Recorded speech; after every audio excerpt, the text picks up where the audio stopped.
Hello and welcome back to Forza Horizon 5 with, well, some Gymkhana. Because I was watching, like everybody else, the Gymkhana series from practice to Terrakhana to climb, everything like that.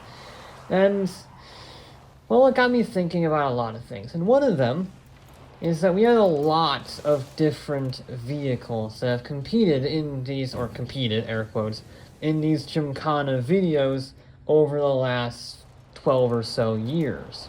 And they range from custom build creations to rally cars to rallycross cars to electric cars, and that got me thinking, which car is the best at Gymkhana? Because some would probably be better than others. You would expect the Unicorn to be better than their road legal-ish Subaru from the first one, right? Well, that's what I wanted to find out. Now, it's difficult to quantify Gymkhana as a, one vehicle is better than the other. So I settled on making a Gymkhana course using the event lab and having little pinata things you have to hit while following the course. So the pinatas tell you where to go and how to hit stuff, like the drifting wise, what your proximity needs to be. So like a Formula Drift event.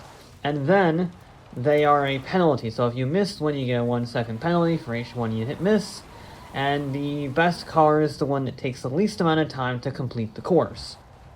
Now, as you can see, or you have seen, the electric car isn't really going to be a part of this. It's just a demonstration vehicle, in the sense that I can't really make the E-Tron in this game. I wanted to use the Audi Quattro E-Tron thing, but it just doesn't get enough power. I mean, the E-Tron uses 2 Formula E motors to get over 1,000 horsepower. This doesn't have that. It's also a lot heavier. So, for the sake of fairness, even though I'm building other cars for this from existing vehicles, I'm not going to be using the E-Tron since it's so unrealistic relative to its actual real-life counterpart that it wouldn't be fair.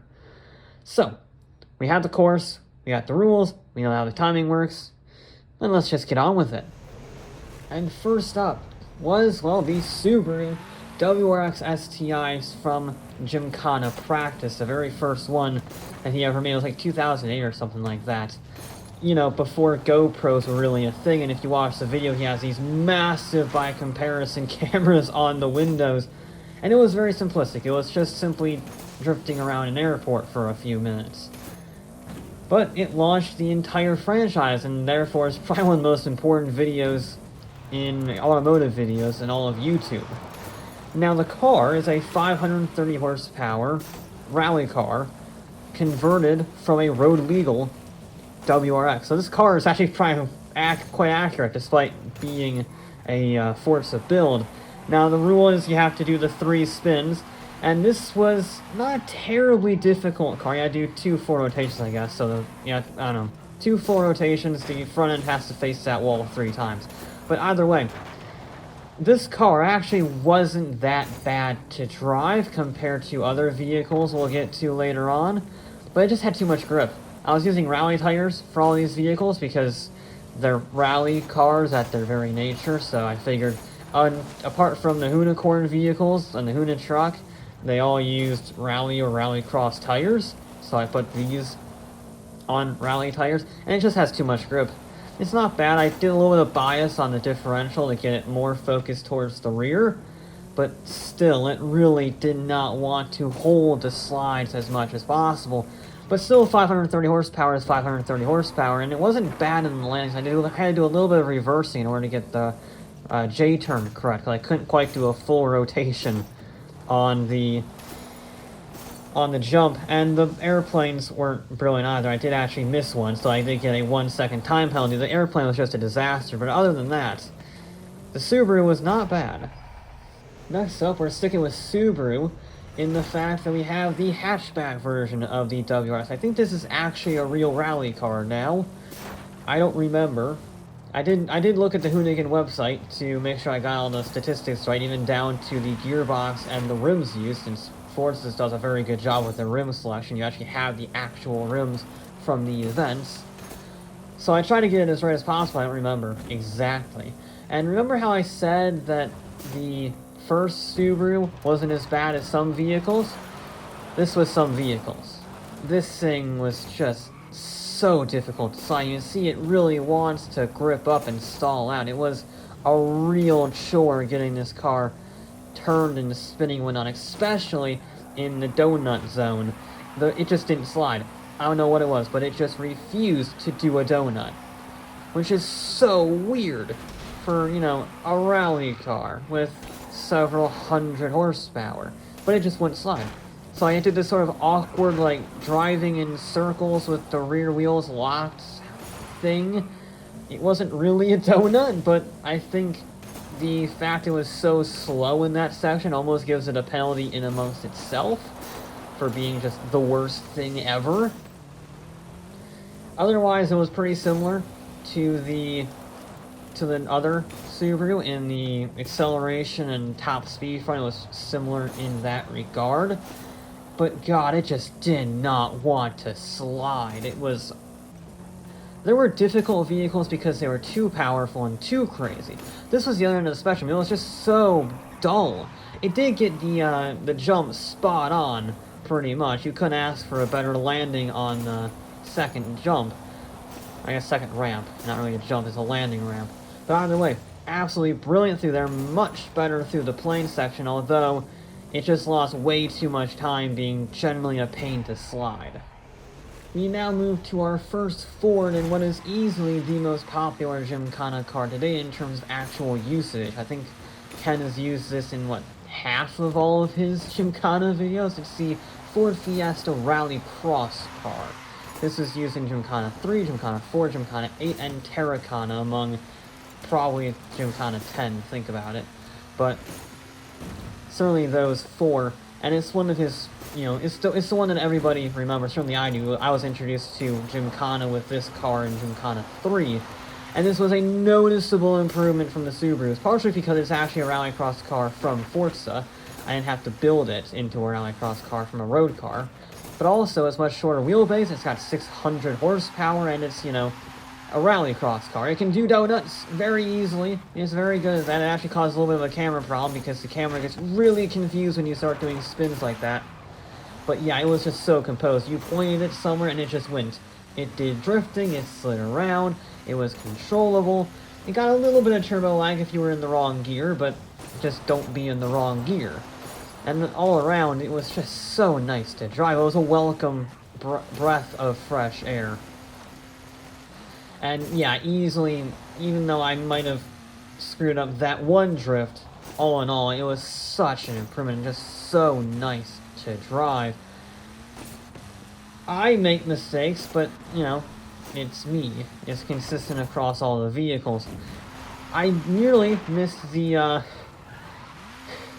second of the pinatas on the jump, but I just nicked it. I went through the footage to make sure I didn't get a time penalty, but nope. The Fiesta was spared, and instead it just looks a little sloppy.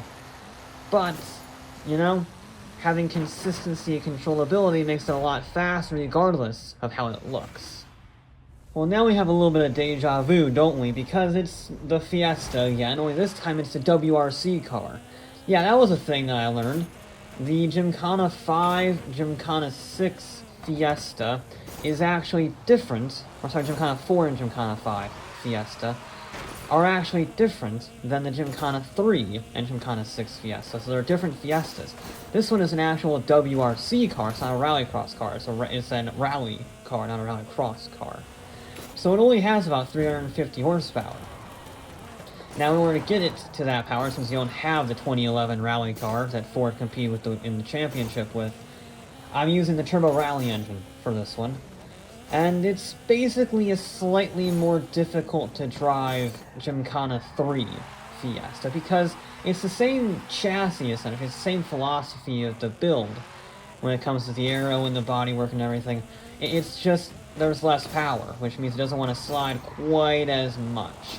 Now luckily the Turbo Rally engine is very torquey, if not a little bit laggy, so I can still have some good, you know, acceleration and slide capabilities low down in the rev range. But yeah, it's not as easy as the Gymkhana 3 Fiesta we just saw. So it does take a little more precision, be a little better in that respect. I did get a lot of lessons learned from the Gymkhana 3 Fiesta, so it helped on this run.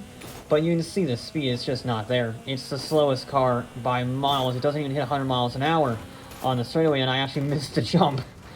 I had to try and do a 360, and it can't do it. It can't actually make the jump while doing a 360. So again, call that a time penalty for being just too far down on power. A Gymkhana car has to be able to do the jumps it needs to do, and this can't do it. But it's still a Rallycross car, so it's not too bad. But now it's time for the first game changer, the Unicorn V1. This is the biggest leniency we've taken on the build, but it's also probably the most important car Hoonigan has ever used in a Gymkhana series, because it was the first one they built just for Gymkhana. They were previously using rally cars and Rallycross cars from their various motorsport programs. This was just, hey, let's build an 850 horsepower all-wheel drive Mustang space frame thing. So this is built from a 1965 Mustang, as is technically the actual Unicorn. But yeah, this is a bit of a stretch. It has the right horsepower and specifications pretty much, but it's not the actual Unicorn. The Unicorn we have in the game is the V2. We'll get to that in a second, and that is way, way different than this one. Now, you would think that the Unicorn with 845 horsepower would be very good at this, and it is very good at sliding. In fact, it's probably too good. It's too much power, and it's too stiff, because it's, well, designed for tarmac, not this type of Gymkhana. I mean, it's not a rally car. It doesn't have the same suspension, doesn't have the same tires, so it's a bit of a faff, and it's not very fun to drive at all. It's a bit of a pain, and you know what? It's only going to get worse as power increases, because these vehicles are not designed for this. They're not designed for this type of Gymkhana, for this type of rallying. They're too specialized to city events. So the Unicorn was a bit of a pain, but it was a very fast pain, and you could get it to work pretty well once you got used to it. It just took so long to get used to it. I didn't nearly roll it on the landing of the jump, but it did have a clean J-turn on the exit, so I can't be too critical of it. And around the plane, it was very good, doing exactly what I needed, getting a good line around the two planes while still hitting each cone or pinata just barely. So it could be good, but damn was it difficult. Clearly, Ken must have thought the same thing, because, well, the Ford Fiesta RS RX is a full-blown FIA World Rallycross Championship competitor, and it's much nicer to drive here than the Unicorn. This was so nice. You could just do whatever you wanted. It was so controllable. If you wanted to hang the back end out just enough to get the thing, you could hit the thing. If you wanted to go really fast and do really big jumps without fear of getting bounced all over the place, you could do that. If you wanted to drift, well, it was very composed, because it has 600 horsepower over 600 torque. It's an all-around fantastic vehicle to drive. It was just so snappy, so responsive. It also wasn't bad in the donut section. Not as good as the other Fiestas, but it is also a little bit bigger, so I gotta give credit where it's due for such a large vehicle, you know, in comparison, being that good in a very tight space. And I love this thing. I just love everything about it. Gymkhana 9's always been one of my most underrated Gymkhanas.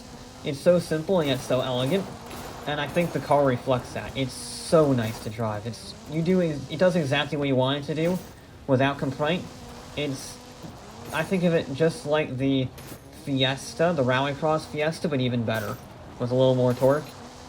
It's perfect.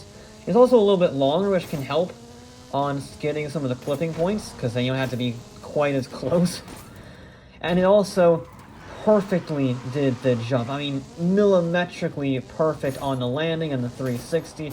You couldn't ask for a better jump. It was so nice to drive. It got the plane section just right. I was super pleased at the end of this run. It was one of my favorites to drive. We're sticking with the rally theme in the, Ford Fiesta RS, the 2018 WRC champion one to be precise. this is also back to the low horsepower figure, since it is an actual rally car, not a rallycross car. It only has 380 horsepower, so while it's better than the Fiesta rally car, it's still underpowered. It's better to drive than that Fiesta, just because of the, 50 horsepower more or whatever. But this new 2017-2018 Fiesta is nowhere near as easy to drift as the rallycross cars. And you can see that. You can see it's not as fast accelerating. You can see it doesn't want to slide quite as much, carry as much speed in the drifts. And that will hurt its time, obviously. This is a Gymkhana course. Drifting is kind of a big deal on it. And it wasn't quite as composed. Because I had to be more aggressive with it, it was more prone to mistakes and errors, just by the very nature of having to be more aggressive. So, yeah, I mean, it's a great car. I love that Ken was able to use a World Rally Champion in his Gymkhana 10, but it's just not a good Gymkhana car. It's like a C+ tier Gymkhana car, because it just doesn't have the power, and power is very important. You need to get the wheels spinning, and if you don't get the wheels spinning, well, you're not going to drift very well. It can at least make the jump. Barely. But it can at least make the jump. So that is some progress from the 2011 Fiesta WRC.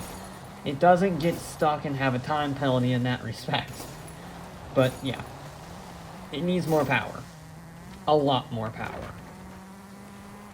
Ask and thou shalt receive, because this is a more powerful rally car. I think he only used it like once or twice before it burned to the ground, but he did at least get Gymkhana 10 out of it. This is his Ford Escort Piazza, and it's not just a normal Piazza, it's got 680 horsepower. And I didn't think anything would be better to drive than the Focus RS. This is better than the Focus RS, because it's got the same quality of handling, however, it's even faster accelerating. Maybe not necessarily purely accelerating, but that mid-range, like 60 miles an hour to 100 miles an hour, is just insane in this thing.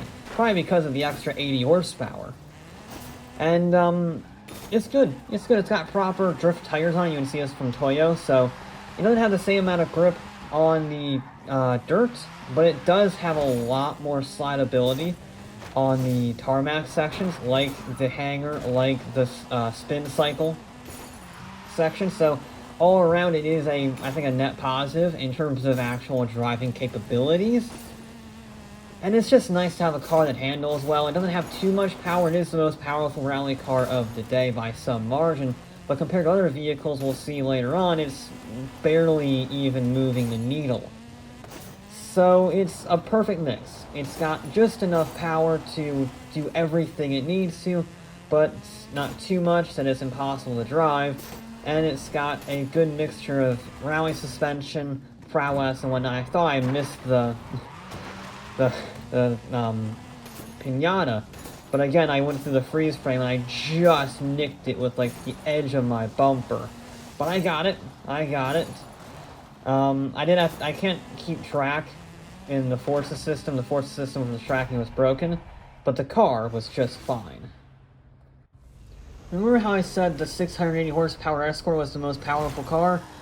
Well, it just got blown out of the water, because the Unicorn V2 has, if you remember, 1,400 horsepower. And there was never an argument for having a car with too much horsepower. This is that argument. I hated this car. I love it, like in real life. It's such a mad vehicle, and even Ken says it's probably too powerful. And he's right. In Forza, this thing is just a train wreck. Trying to get it around this course with the stiff suspension and the excessive horsepower, it was a nightmare. It just wanted to get bounced around. I didn't want to hold the slide, probably because it was on the wrong surface with the wrong tires with too much power. I mean, it just did not want to work in this field. Which is a shame, because I love the Unicorn Mark II. It's such a crazy vehicle. Methanol-fueled, twin-turbocharged, all-wheel drive, Mustang-ish. It's mental. You can see that when it does work on tarmac, it really works. It loves to slide around. But it's just too powerful. The turbos are too big. It gets a lot of lag. So I'm drifting in second there, and that was really difficult to drift in second because you can't go full throttle. I just usually held the throttle in and then used the handbrake to adjust as needed. In this, I feathered the throttle in order to get it sliding the right amount. It really did not want to slide in a controlled manner. And also here I could not go full throttle because it would just fly a million miles out, completely miss everything, and crash. So I had to be really careful with this vehicle. And that means it was, well, suffering. I did get one of the pinatas in a roundabout, sort of broken manner that just destroyed the consistency around the planes, but given the difficulty I had with this vehicle, I was going to take any clean run I could get. And so our 10th car, our final car, isn't actually a car, it's a truck. The Huna truck, to be precise.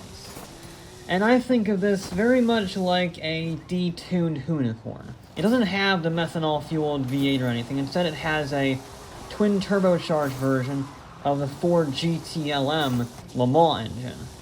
So it makes only 914 horsepower or something like that. And yeah, it's basically a mix between the first Unicorn and the second Unicorn. So it's bad. It's difficult to drive, but it's not as bad to drive. It was kind of a welcome breath of fresh air after stepping out of the Unicorn V2. And it's a little big for this course, I'm not going to lie. The wing doesn't help because it juts out so far. The truck bed is a little bit difficult to work with in such tight environments. However, you can see there I sort of clipped the container wall there. But it doesn't really matter. We're not, rebuilding these things as if they were real. So, it was difficult. I won't say it was impossible. It wasn't like it didn't take as many tries as the Unicorns, to say that much. But I didn't like it. It still had the same problems. A lot of horsepower, more than necessary, with the wrong tires in the wrong terrain and super stiff suspension. Which is a shame, because it is another one of those interesting builds. You can't really call it a truck, since it's all space room, but it looks like a truck in the same way a NASCAR is a truck. Or a NAS truck, the Camping World Truck Series. Either way, it did help with the jump. Again, nearly rolled it. Probably should have shifted into reverse to help keep the momentum up, but, it had a good J-turn nonetheless. And then it was just a very clean, much cleaner than the Unicorn Mark II. Infinity sign, figure 8 donut around the planes, and then it was across the line to the times. So let's see those times, and the winner was the Ford Escort. And I should emphasize before I go any further, the only vehicle to get a time penalty was the first Gymkhana practice Subaru WRX, and that only got a 1-second time penalty, as you can see on the screen. So with that caveat, the Escort was just so good. It didn't have any issues. It was super nice to drive. You could just do anything you want. You could slide the back end out consistently as much as you wanted to get it where you needed to hit it.